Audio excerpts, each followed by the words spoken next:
दोस्तों कैसे हैं आप लोग। उम्मीद है सभी लोग बहुत बढ़िया होंगे, जबरदस्त होंगे।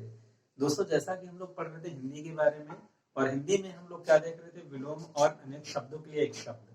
क्योंकि आने वाली जितनी भी परीक्षाएं हैं, सभी परीक्षाओं में यहाँ से बहुतायत में प्रश्न आने वाले हैं। तो आपको ये बहुत अच्छे से कर लेना है, और ये बिल्कुल आप मान करके चलिए, इस बोर्ड पे जो भी लिखा जा रहा है वो बहुत ही ज्यादा महत्वपूर्ण है। वो आपको पेपरों में दिखाई पड़ेगा। बाकी आप लोग चैनल के लिए अपना प्यार देते रहिए, लाइक शेयर सब्सक्राइब ज्यादा से ज्यादा करते रहिए। चलिए ठीक है, समय ज्यादा नहीं लेते हैं, सीधे टॉपिक पे आते हैं जो हमारा मोस्ट इंपॉर्टेंट टॉपिक है। हम लोग पढ़ रहे थे अनेक शब्दों के लिए एक शब्द। आज उसमें हम लोग देखेंगे पहला शब्द।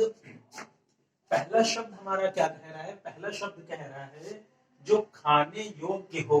ठीक है, ऐसी चीज जो खाने योग्य हो उसको हम क्या कहते हैं। क्योंकि संसार में जितनी भी चीजें हैं उन सबको हम नहीं खा सकते हैं। कुछ ऐसी चीजें हैं जो हम खा सकते हैं, जिनका एक ऑथेंटिसिटी जिनको प्राप्त है कि हाँ ये खाने योग्य हैं। ऐसी वस्तुओं को, ये तो है नहीं कि हम कंकड़ पत्थर चबाना शुरू कर देंगे शतुरमुर्ग की तरीके से, है ना। तो कुछ चीजें ऐसी जो पूरी तरीके से क्या हो, खाने योग्य हैं, अच्छी चीजें हैं, उनको हम क्या कहेंगे। तो यहाँ पे अगर पेपर एग्जाम में पूछा जाता है जो खाने योग्य हो, उसको हम क्या कहेंगे, ओदनीय। याद रखिएगा, बार बार बता रहे, बहुत इंपॉर्टेंट है। जो खाने वाले योग्य हो, जो खाने के लिए इंपॉर्टेंट है, उसको हम क्या कहते हैं, तो वो हमारा क्या कहलाएगा, ओदनीय। चलिए सेकंड देखते हैं, जो पुष्प पूर्ण रूप से विकसित ना हुआ हो। आप सभी लोग जानते हैं कि पहले ही दिन पूरा पुष्प नहीं बनता है। छोटी छोटी कलियां आती हैं, कलियां फिर और थोड़ा बड़ी होती हैं, फिर वो खिलती हैं, और फिर खिलने के बाद में थोड़ा और बड़ी होती है, तो फिर क्या रूप ले लेता है, पुष्प का रूप ले लेता है। तो सवाल यहाँ पर हिंदी में ये पूछेगा, ऐसी कंडीशन, ऐसी सिचुएशन, ऐसी स्थिति परिस्थिति जब कोई फूल पूरी तरीके से विकसित ना हुआ हो, मतलब हाफ हार्टेड हो, यानी कि आधे मन से वो अधखिला टाइप में हो, तो ऐसे पुष्प को हम क्या कहेंगे। तो देख लीजिए, जो पुष्प पूर्ण रूप से विकसित ना हुआ हो उसको हम क्या कहेंगे, मुकुल। याद रखिएगा, उसको हम क्या कहेंगे, मुकुल। जो पूर्ण रूप से ना खिला हो वो हमारा मुकुल रहेगा। अगला हम देखेंगे, जिसके विषय में मतभेद ना हो। यानी बहुत सारी चीजें ऐसी होती हैं कि जो पूरी तरीके से 100% वो क्लियर होती हैं, सबको पता होता है। मान के लिए अगर कोई छोटा सा बेबी हो, बच्चा हो, उसको भी दिखा दिया जाए कि सूरज है, ठीक है, ये सन है, तो हर आदमी उसको सन ही कहेगा, कोई ये नहीं कह देगा कि ये गुब्बारा है ना। जब नहीं पता था सूर्य के बारे में कि सूर्य चक्कर लगा रहा है, पृथ्वी लगा रही, कोपरनिकस आए, दुनिया भर के लोग आए, वैज्ञानिक जिन्होंने इस पर बहुत अच्छा काम किया, तब हम जान पाए। उसके पहले ये चीजें हो सकती थी कि सूरज कुछ और है, लेकिन आज बच्चे बच्चे को पता है ये सूरज है। और जहां पे हम खड़े हैं वो किस पे खड़े हैं, धरती पे खड़े हैं, जमीन पे खड़े हैं। तो ये चीजें पूरी तरीके से 100% प्रमाण है, इन पे कोई विवाद नहीं है, पूरी तरीके से निर्विवाद है। ऐसे ही यहाँ पे कह रहा है, जिसके विषय में मतभेद ना हो। कोई ऐसा विषय है, कोई ऐसी सब्जेक्ट है, कोई ऐसी बात है जिसपे एक पैसे का भी विवाद नहीं है, 100% आदमी कहता है कि ये जो चीज है ये वही चीज है। जहां पर इतनी ज्यादा ऑथेंटिक चीज हो, उसको हम क्या कहते हैं, मतायक।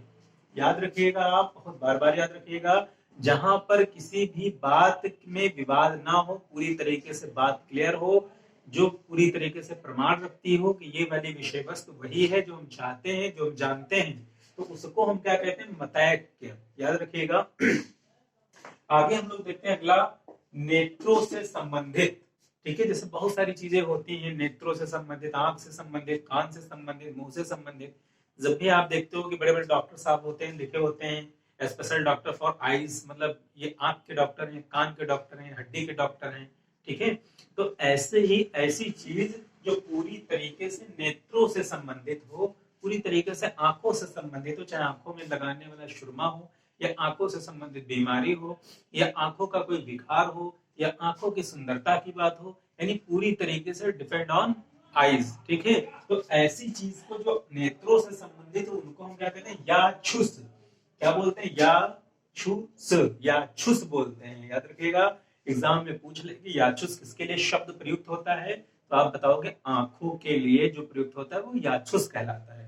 ठीक है, आगे हम लोग देखेंगे, और ये बहुत इंपॉर्टेंट है, बीच बीच में हम बता भी जाते जा रहे हैं और आप याद भी करते जाओगे, बहुत इंपॉर्टेंट चीज है जो आप पढ़ रहे हो। ठीक है, आगे आप देखोगे, जो सब में व्याप्त हो।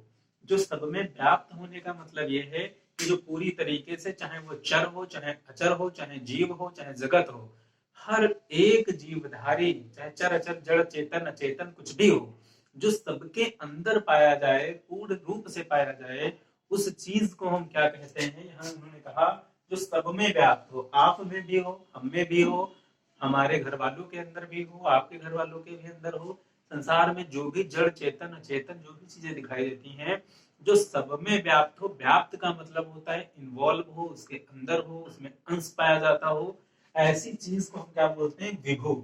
याद रखिएगा। और ऐसी चीज आप जानते हो, मोस्टली ईश्वर या गॉड, जो भी जिसको भी आप मानते हो, वही हो सकता है। जो परम सत्ता है, जो संसार को संचालित करती, वही सत्ता सब में विराजमान हो सकती है। जर्रे जर्रे में, कड़कड़ में जो शब्दावलियां आती हैं, वो समझ सकते हो। उसके लिए कौन सा शब्द हो जाएगा यहाँ पे? विभु। ठीक है। आगे हम लोग देखते हैं, जो स्वयं भोजन बनाकर खाता हो, यानी ऐसा व्यक्ति या ऐसी महिला या ऐसा पुरुष या ऐसा बच्चा जो स्वयं भोजन बनाता हो और स्वयं पाता हो। ठीक है।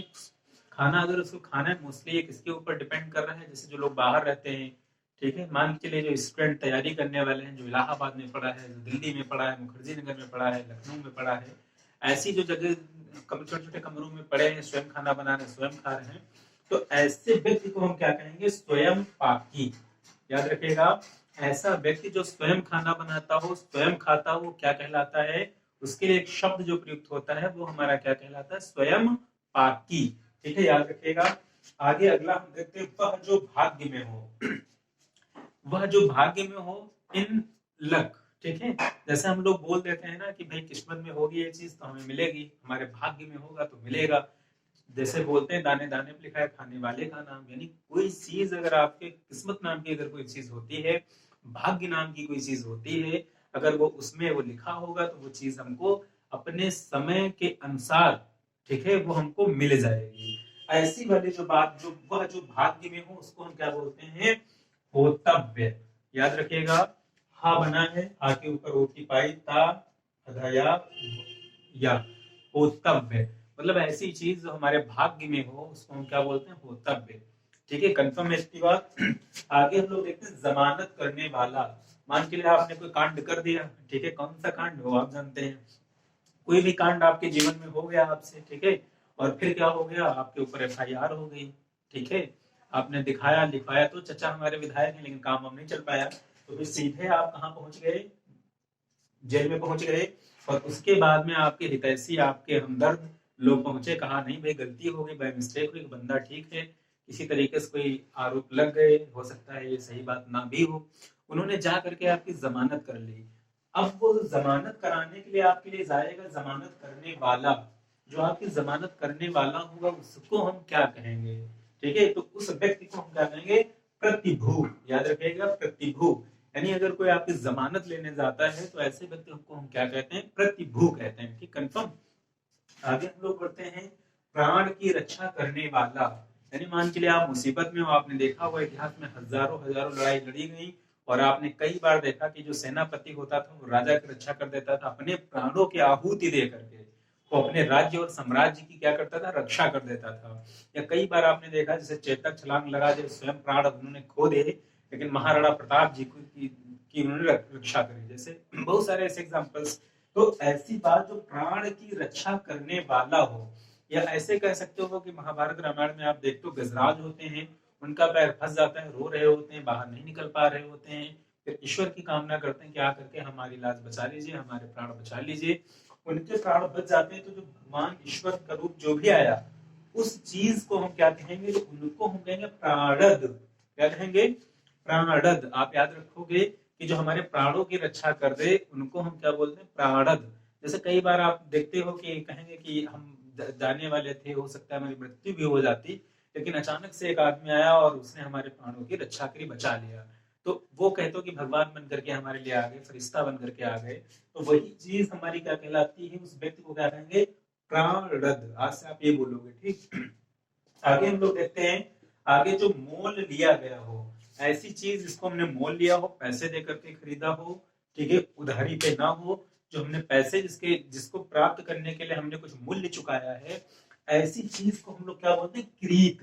क्या बोलते हैं? क्रीत। जैसे प्रीत होता है, ऐसे जस्ट आप लिखोगे क्रीत। ठीक है, ता बना हुआ है यहाँ पे। तो आज की क्लास आपकी होती है, बहुत इंपॉर्टेंट है, आप याद कर लीजिएगा इनको। और जब भी कोई बड़े एग्जाम देखोगे तो यहीं से सारे सारे प्रश्न मिलेंगे। और कमेंट्स आप ज्यादा से ज्यादा करिए, ठीक है, उससे हमारा उत्साह वर्धन होता है। चलिए मिलते हैं नेक्स्ट क्लास में। Thank you so much.